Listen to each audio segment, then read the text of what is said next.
ڈھیر سے جو لمحے بچے ہیں قدردانی کریں. اس قدر والی رات میں اپنے آپ کو جو ہم پسپگی میں پڑے ہوئے ہیں, جو بالکل اپنی زندگی کو ہم نے بدعملی سے گرا لیا ہے, اس کو اٹھانے کا موقع اللہ دے رہا ہے. اس کو خدا کی بارگاہ میں پیش کرے قدردانی بنا کر. تو اس کے لیے آسان ذریعہ یہ ہے کہ اللہ تبارک و تعالیٰ کو دو خطرے بہت پسند ہیں. کتنے خطرے بولی؟ دو خطرے. اللہ کے محبوب نے بتایا ایک وہ جو اللہ کی راہ میں شہید ہو جائے, مارا جائے, اس کے خون کا خطرہ زمین پہ گرنے سے پہلے اللہ تعالیٰ سے بخشش کر دیتا ہے اور جنت اس کا مقام قرار دیتا ہے. اور دوسرے وہ نوجوان جو اللہ کی خشیت سے, اللہ کے ڈر سے, اللہ کے محاصرے کے ڈر سے روتا ہے اور تائب ہو کر ندامت کے آنسو بہاتا ہے, تو یہ آنسو بھی اللہ کو بہت پسند ہے. یہ آنسو گرنے سے پہلے اللہ کی بخشش کرتا ہے. شرط یہ ہے کہ یہ آنسو دل کی گہرائی سے توبہ کے ساتھ طلب خدا کی رضا کی خاطر نکلے اور خدا کے سوا کوئی طلب نہ ہو, کوئی آرزو نہ ہو, کوئی خواہش نہ ہو.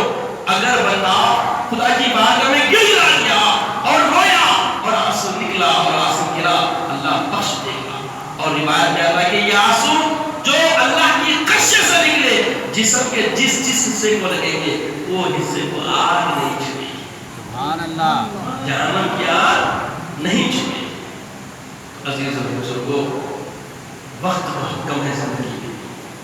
یہ نہ سمجھیں ابھی تک کیا عمر ہے میری, 20 سال کا ہوں, 25 سال کا ہوں, یہ 25-20 گنتے غفلت ہے. کب تک پہنچنے کی موت نہیں معلوم. اللہ کی نعمتیں کیسے ہوتے تھے معلوم. حضرت زید اللہ عبدین رضی اللہ عنہ فرماتے ہیں کہ ہر شب جب آپ بستر پہ آتے, گریہ گزاری سے آپ کی حالت غیر ہے.